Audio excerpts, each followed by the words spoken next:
Hey guys, आज हम बात करेंगे आजकल के बॉलीवुड बॉयकॉट के ट्रेंड को लेकर कि ये क्यों हो रहा है एंड क्या ये होना चाहिए कि नहीं। बट वीडियो स्टार्ट करने से पहले मैं कहना चाहूँगा कि अगर आपको मेरा कंटेंट पसंद आता है तो प्लीज़ इसे शेयर करें जिससे ज़्यादा लोगों तक ये बातें पहुँच सकें। So let's get started. Guys, movie एक ऐसी चीज़ है जो आपकी लाइफ को बहुत इफ़ेक्ट करती है।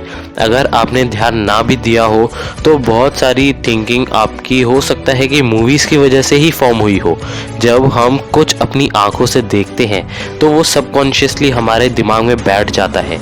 इसी मूवी की पावर को कुछ लोगों ने पहचान लिया और हमारी थिंकिंग चेंज करने के लिए, सिंपल भाषा में बोले तो, अपना प्रोपोगेंडा इस्टेब्लिश करने लगे। यानी जो चीज़ चाहते हैं हमारे दिमाग में डालना, वो डालने लगे। यानी लिटरली इंसेप्शन। अब ये किस तरह का प्रोपोगेंडा है वो मैं बताता हूँ। अब आप जब भी मुस्लिम के बारे में सोचते हैं तो मन में क्या आता है?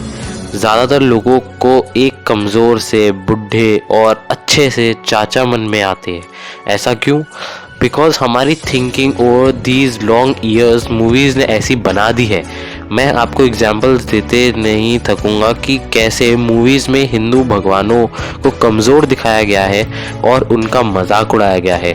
अगर मैं आपको बस पीके मूवी का ही बोलूं तो शिव जी वाले सीन के बारे में तो आप जानते ही होंगे, लेकिन उसके अलावा जहां आमिर खान हल्का हो रहा था वहां सूटकेस पे हिंदू भगवान होते हैं।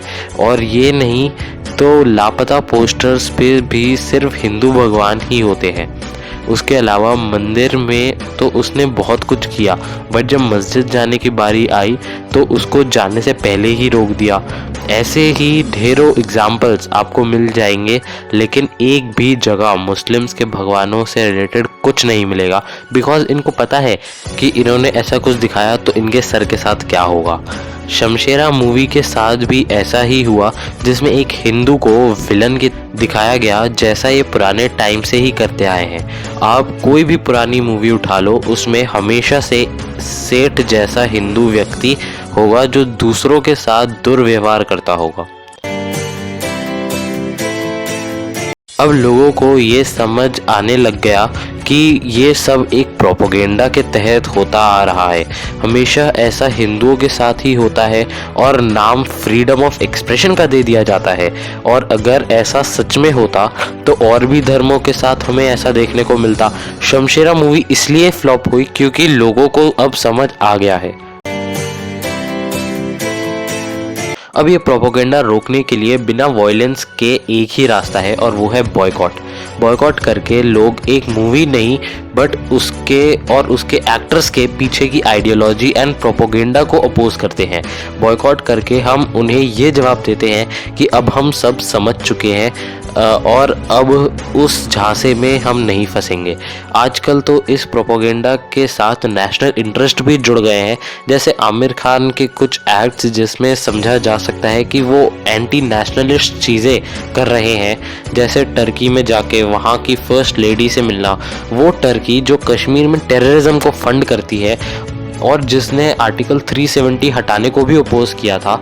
आमिर खान का उनसे मिलना उनकी आइडियोलॉजिकल सिमिलैरिटीज़ को दर्शाता है। कई लोग हैं जिनका कहना है कि एक्टर्स एंड मूवी टीम एक तरफ और मूवी दूसरी तरफ, इनको मिक्स क्यों करना। मूवी की एक स्टोरी होती है, उसे एंजॉय करो, चाहे तुम्हें एक्टर या मूवी की आइडियोलॉजी पसंद ना हो। तो मैं उनको एक एग्जांपल देना चाहता हूँ।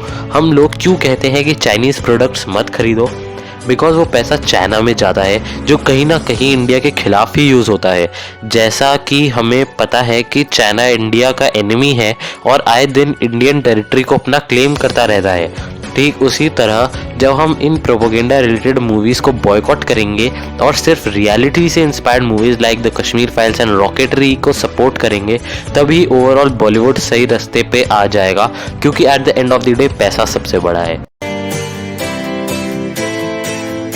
फाइनल बात ये है कि ये बॉयकॉट जो अभी हो रहा है वो बहुत अच्छा है।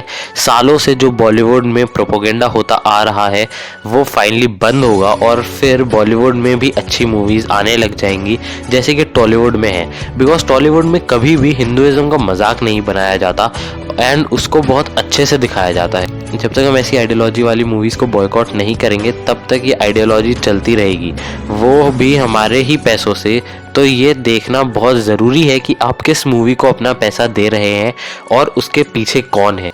अब जब सब लोग जागरूक हो चुके हैं तो अब हमारा भी फ़र्ज़ है कि हम इस मोमेंटम को इसी तरह सही दिशा में ले जाते रहे एंड सबको दिखा दे कि अब वो समय गया कि जब लोग बुद्धू बनते थे और ये सब देखकर बस फ्रीडम ऑफ एक्सप्रेशन सोचते थे।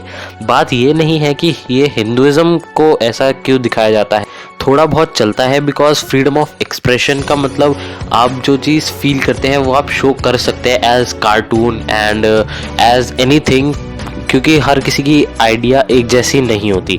बट बात ये है कि सिर्फ और सिर्फ हिंदुइज्म को ही टारगेट करना ये गलत है। ये उनकी मेंटालिटी को दर्शाता है, वो हिंदुइज्म को डाउन करना चाहते हैं, बाकी रिलीजन से इन्फीरियर समझते हैं, ये चीज़ दर्शाता है। अगर आप भी मेरी इन बातों से सहमत हैं तो मेरी वीडियो को शेयर करके और लोगों तक पहुँचाएँ और अपने भी व्यूज़ कमेंट्स में ज़रूर दीजिए।